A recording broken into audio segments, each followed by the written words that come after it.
Hi, I'm John Kim. And I'm Buddy Wakefield. We're Two Non-Blondes in a podcast dedicated to probably awful people just trying to get shit right. Buddy's gonna open each week with a poem that doesn't suck to set the table for all of us to put our cards on it. And John will stay numb to his feelings but open to discourse. Quick disclaimer, this unedited podcast never gets in the way of an episode going wherever it wants to go. I'll end with a poem. It's tonight here in Portugal, and I would rather just jump right into it. John, I know that you suggested this week's touchy subject is breath. I want you to elaborate for me how that's touchy. Because many people forget to breathe. I think breath can be controversial. I think a lot of people believe that it's not that big of a deal, and it's just a lot of crust of wellness. And so with you did a whole TED talk on breath and how important that is. I'm a chest breather, and I need reminding of breathing from your diaphragm, or if I'm meditating, to concentrate on my breath because I'm all over the place. It's touchy. Yeah. Okay. Yeah. It is touchy in the sense that it would be touchy in the sense that it has become cliche as the key element in our that's necessary to our healing. And I feel passion being its own tricky stitch. But I feel passionate. Tell us your relationship with breath.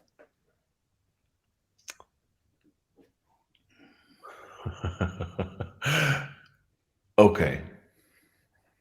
For those who don't know, I just got home from a 2-week Vipassana meditation course. It's the boot camp of meditation. It is 11 hours a day meditation for 10 days. It's no joke. And while there, we're given a technique. There's no gurus, there's no idol worship, there's no rites or rituals, there's no bullshit. It's just breath. It's just air. That's it. And we are shown a technique on how to observe our breath and our sensations without reacting in order to come out of blind reactions and habit patterns. And I've been going since 2005, largely, except for COVID, at least once a year, usually twice a year, once to sit and once to serve. In fact, it's so effective that you're not even allowed to serve until you've been through a course. And once you have, you're usually on a waiting list just to serve, just to work your nuts off for 10 days, serving food, making meals and serving 150 people. That's how effective it is. It's one of the highlights of my life to get to serve there, just so I can be around other people doing this. Anyways, when you say serve, what does that mean?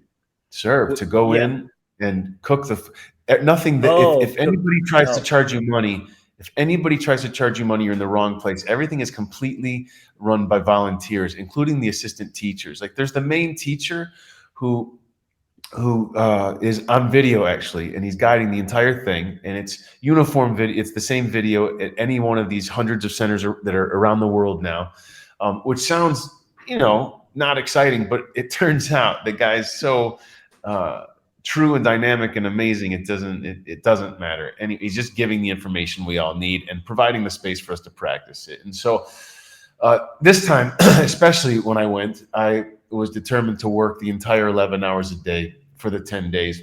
It's easy when you get there to only go to the group sits that are 3 times a day and to just sit, it's possible to just walk around for half the day and get out of the sits. But and when I was younger, it was just too excruciating to sit there that long.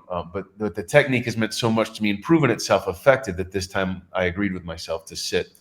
And it was the first time. This is sort of a humble brag. It's not an humble brag if you know it's a brag. This is a braggy brag where I was actually able to sit 11 hours a day for 10 days, cross-legged, and never come uncrossed. Wait, so bathroom, hunger. I mean, within reason. I went and I had to do the Duke. Of course, I had to uncross. Like, I didn't levitate over to the toilet and plop one out and then levitate back. Hey, wait. So what happened? Because something that I can do. I mean, you're getting. Yes. Sorry. This is where it gets touchy, John. Yes, it's something you can do. Don't make me lose my equanimity, John. We're getting there. All right. Jesus. Okay. Anyways, so This time, this is where it becomes beautiful. I want to say so many things, and I'm really excited, and I want to make sure all the good stuff gets out.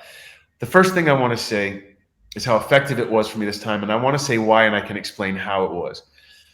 And leading up to that, I want to also say that the last time I was at a Vipassana course before COVID, I think it was in 2018, actually. Maybe 19, but there was a point where I reached a certain stage that is just scientifically inevitable if one adheres to the practice and shows up for themselves and follows the technique properly. There was a point I reached, and there was a clearing, a joy, a certain electricity, and that I was able to maintain for hours and hours, as long and as much as I wanted to. And when I hit it, of course, there was an excitement in my body, which I remained pretty equanimous about to not lose the point. But there was also a voice in my head that went, "That was so fucking easy. That took you 13 years, dude." I had been meditating at this point for 13 years, and I don't know what kept me going once I got to this particular phase. So with that said, I hit a stage where I realized I can come to this stage every single time I sit down and meditate. Mm-hmm. And so this time, knowing how to get there, I was able to stay in it for the 10 days. And here's what happened during this one. I think it's really important to say is that, I'm in the program for Crystal Methamphetamine Anonymous. I'm a crystal meth addict. And within the program, they talk about, there's a lot of talk about surrender. And I love the idea of surrender. I've always loved the idea of surrender, and I've never actually not known how to do it well. Like I was like, yeah, let's fucking surrender, but first let me go make some money. But this time during meditation, what happened, John, was that I was working according to the technique. And the equanimity was there, and the awareness was there, and the electricity that I'm talking about, and just a lot of other unmentionable stuff. And every voice that tries to chomp around on my brain and my security and my positive attitude, every shitty voice known to man was coming in. It was doing its thing like it does every single day, where they just cluster in and they fold over your goodness and they dogpile it until you can't think straight. Every single one that was coming up, I just surrendered it to my higher power, my highest power. We can call that whatever you want to, God. I don't care. But I was surrendering to Dhamma. I was surrendering it to my highest power, and none of them could get in. Literally, I was so focused on the technique that every shitty thought that came, I was giving it to my higher power, who's basically just composts that nonsense, anyways. If you surrender it, and so 10 days is an easy thing to say. 11 hours is an easy thing to say. 11 hours a day for 10 days is an easy thing to say, but to experience is something altogether different. And what I just did was 11 hours a day for 10 days of the shitty thoughts that tear me down, not getting in.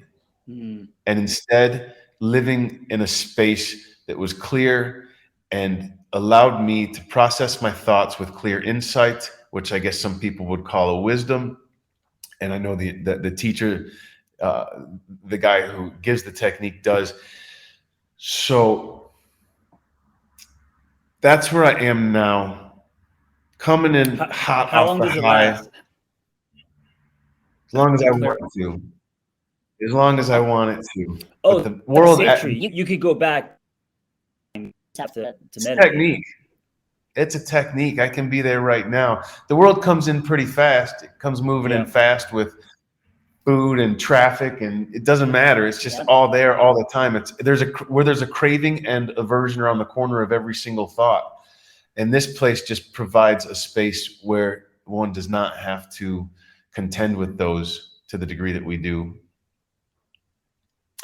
I'm trying to think there are questions that other people. And by the way, if you're in the room, just put them in the chat. Is there a I'm also going to put in the chat. I'm just going to put in the chat. Dhamma.org, Say it DHA. out loud. This is a podcast, by the way. Dhamma, Say it out loud. Dhamma.org, DHAMMA.org. If anybody tries to charge you money, you're in the wrong place. It's completely free. Is there a tipping point when you hit kind of this state of bliss? Often they get to a place, sometimes not all the time, almost a spiritual place, or maybe even, I can't explain it, but it's just like complete bliss. I've never been there. Maybe I've been close a couple times, but is that where you go after 11 hours of meditation? It's not. And sometimes, there were 13 years where I didn't go to this specific place at all. Maybe, I dipped in and out of it, but I just got most of my encouragement and joy was coming just from knowing that the work was doing good work with myself. And I could feel progress, but I had not made it through the layers, and I did not have the focus yet to go where I needed to go. The bliss, I think there's bliss is for me, it's a touchy word because I don't want to wear it out. I don't want people fucking with it. I don't want, oh my God, you don't want it to get out. Yeah. So the bliss. Breath. Right. Fair. Yeah. So the bliss happened for me in 2015 when I really feel like I was in a sincere state of bliss. And I will tell you that I wasn't even meditating at the time. It was a thought that happened while I was at the meditation center. And I actually wrote about it in my book, A Choir of Honest Killers, where I did, a state of bliss did wash over me. And it was after a period where there was some intense anger in my body that I did not feed. And I watched it leave my body. I watched the anger leave my body. And about an hour later, to my surprise, I entered into a state of bliss. And I remember I was so blissed. I was in so much bliss that I stood up, and the first voice in my head said, "Hey, bud, are you bipolar?" And I said, "Man, I don't think so. I'm just really fucking happy right now." And then I thought about Eckhart Tolle being in a state of bliss for 2 years, and the shitty voice in my head went, "Well, you're probably not going to be in bliss for 2 years like Eckhart." And I was in such bliss. I don't fucking care, dude. I'm in bliss. Please don't try to shut me down right now. I'm happy. So I was just contending with the ego's chatterbox. But that was bliss for me. Now, the thing that we were talking about, where I said, after 13 years, I was able to access it, and then especially this last time where I worked the whole time, was a certain electricity, sustainable electricity in my body that where I held myself. The only standard of measure was equanimity. So I was holding myself in awareness and equanimity. Describe equanimity, especially for people whose English is their second language. Describe equanimity. What does that mean? So what does it mean to you? Don't make fun of me. What does it mean? Awareness. John, I would never make fun of you. Awareness is, in meditation, three things feel the most necessary: equanimity, awareness, and a constant, thorough understanding of impermanence. And awareness is easy for you to comprehend. Now, imagine that you are not budging from your awareness, that you are steadfast in your awareness, and you're not living outside the reality as it is, not as you would like it to be. You're just aware of reality as it is, not as you would like it to be. And so when I say that, I'm looking at the sensations in my body, which are as I scan my body, the sensations on my skin or within my body, those are all absolutely real. And I'm just remaining equanimous with those objects and scanning them. Now, here's where shit gets touchy, because there's going to be a bunch of assholes listening to this saying, "Oh, great, you're looking at your body and that's going to bring us enlightenment." Yeah, motherfucker, it is. I don't know if you've tried it. You've actually got to watch where the touch of the incoming breath lands and the outgoing breath. And if you can focus, because it's called anapana. It's to settle the mind. It's to get control over the mind. And that's just where we observe the touch of the breath. And we do that for 3 days before we even learn the Vipassana technique. It's the first 3 days we're just looking at the incoming breath and the outgoing breath and the touch of the breath. And as we remain aware of it and stay there and not let the other thoughts infiltrate, and we can do that, keeping that awareness is the equanimity, is standing guard over our own solitude in there. And then once we learn Vipassana, Well, that's where the wisdom comes in. So it's basically having your dial locked on observation. So you are now observing instead of seeing, right? Yes. And now, yes, sir. And now when you're observing, what's happening is the stockpile of old shit, the stockpile of millions of lifetimes of craving and aversion and all the thoughts you've ever had that have compounded to build these bodies, they start rising up and passing away. And as they rise up and pass away, here comes your mom, here comes your doubt, here comes the kid who beat you up in the 3rd grade, here comes the refrigerator door that you left open. Like, here comes all of it.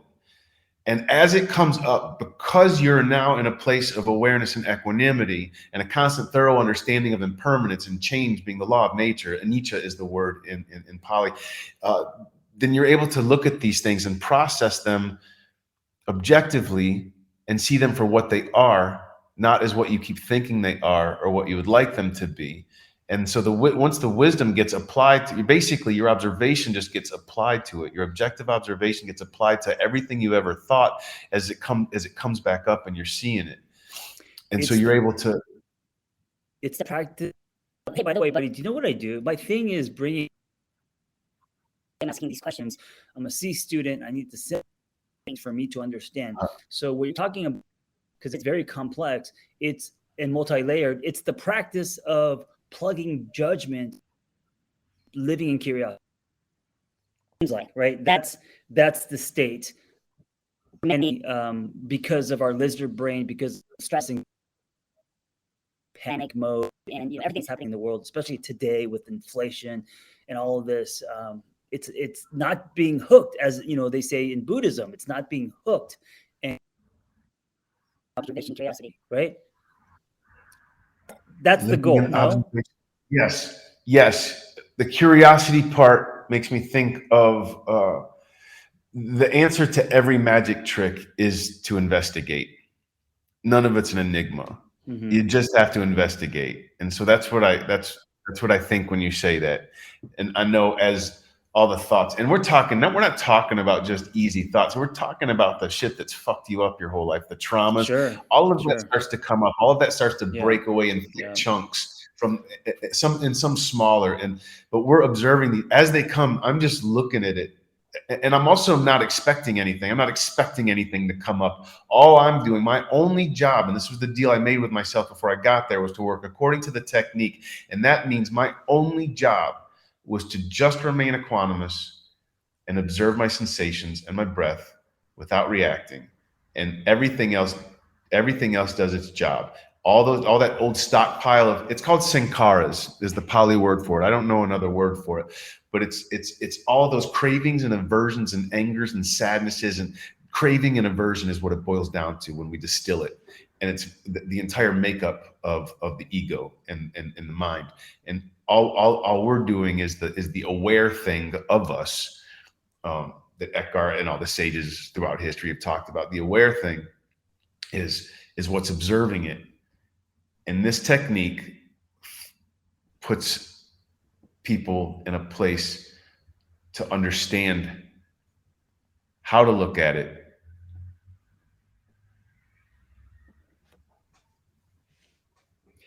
Period. For people who can't or don't have the time to, go a week and meditate for 11 hours a day, or don't have that ability like me, what can they do to start, right? Give them some goal, or do you only believe in this kind of extreme? No, in fact, my boy Eckhart totally talks about how you don't need these meditation boot camps. Mm-hmm. Then again, here's the deal. Eckhart was ready to kill himself one night when he was 29, and he was overcome by a state of bliss for 2 years. And like, for as much as somebody wants to kill themselves Eckhart got a free ride, like all of a sudden he was in bliss and now he can tell anybody anything. But I also have questions for Eckhart, by the way. Fair enough. He saved the world as far as I'm concerned. But yes, I don't think you have to go to the boot camp of it. I just know it's the only way that I've ever been able to, or it's provided a space for me to do it. You can't talk. There's no reading or writing or talking, or Right, there's just no distractions. Like you're basically a monk for 10 days that give you this opportunity to live it. And so if I was to recommend a way for others to practice it, you know, there's where I hesitate. I mean, there's all kinds of apps. We can all find a way to meditate. Where I hesitate is that I don't want to recommend a meditation that's based on mantras. I don't want to recommend that's based on repeating or visualizing. All that stuff is great, and it does help focus the mind. For me, though, I'm looking at end results, and all that stuff does is it's surface soothing ways of meditating. It's not eradicating suffering at the root level, which is what is taught at the Vipassana centers. This is mantras and all are just surface soothing. They calm the mind. And you know what else is surface soothing? Podcasts, poems, music, movies, taking a walk when you're mad. Like all those things do the trick for a minute. But what I'm looking at is the stuff that's going to help me eradicate suffering at the root level. And experientially, I know this to be the only thing in 48 years of seeking that's worked to do that. So what I would recommend, what I'm here to recommend as a disciple of the Lord is Vipassana. Now, yeah, not everybody has 12 days. I would like to say if you're miserable as fuck, it's your only priority. I don't care if you got 12 days or not. Somehow you've gone off audio, John. Or if you're struggling with addiction, it should definitely be a priority. Absolutely. Absolutely. So I agree with you. Podcasts, self-help books, music, things can be, kind of surfacey Band-Aids. They point a finger in the right direction. Yeah, sure. But as far as meditation goes, this is what you enjoy. This is the way that but there's other meditations like I've heard of, like Transcendental and other kind of things. Of course. So I don't judge. And this is the only way. But yeah, but I do, and I want to eradicate anybody who doesn't believe what I believe.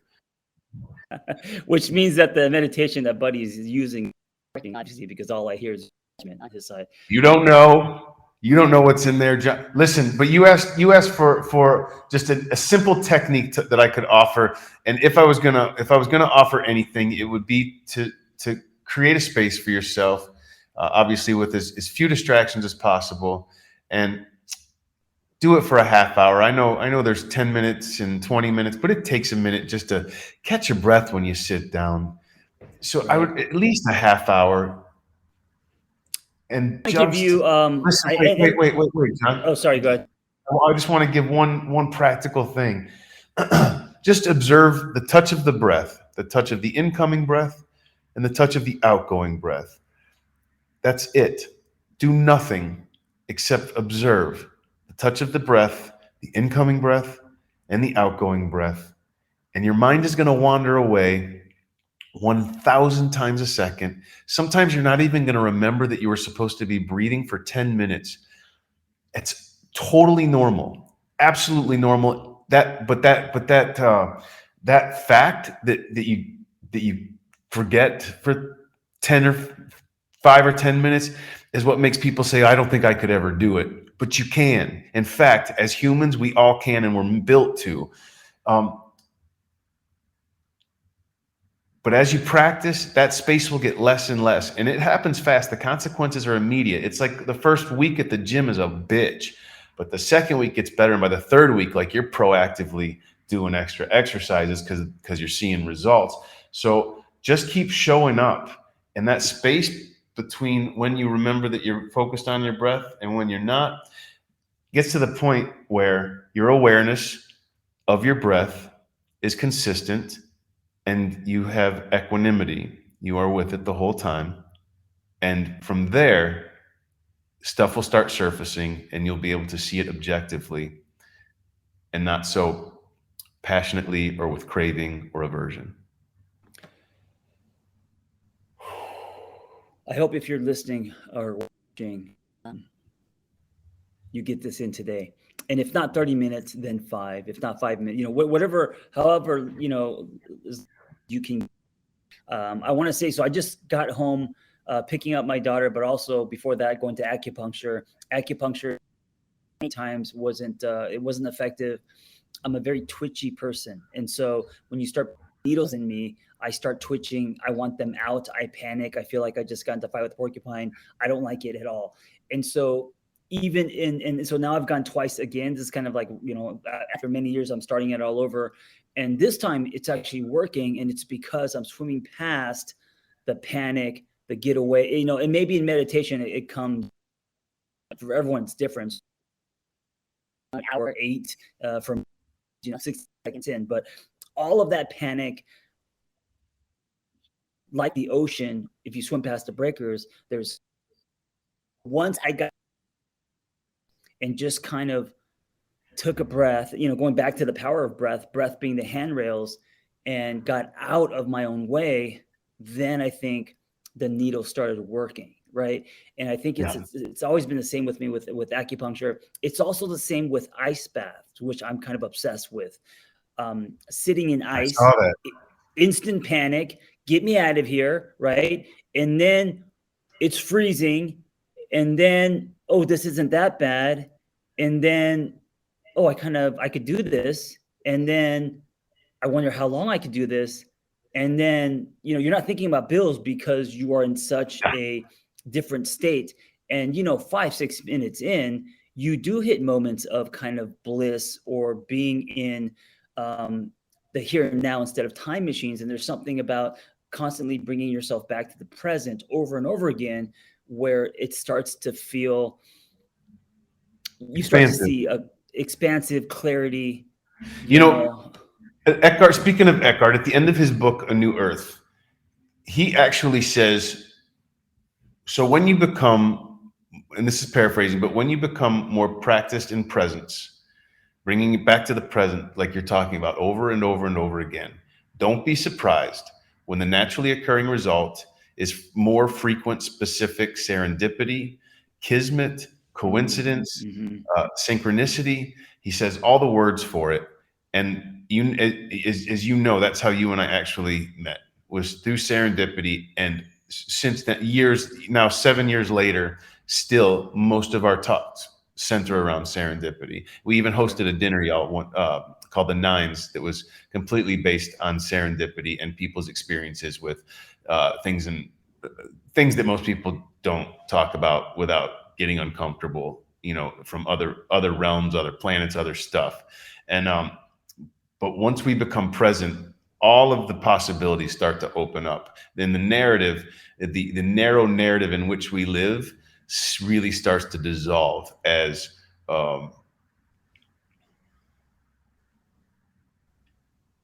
even necessary. As we expand. Presence is the priority. Expansion over curiosity over breath, or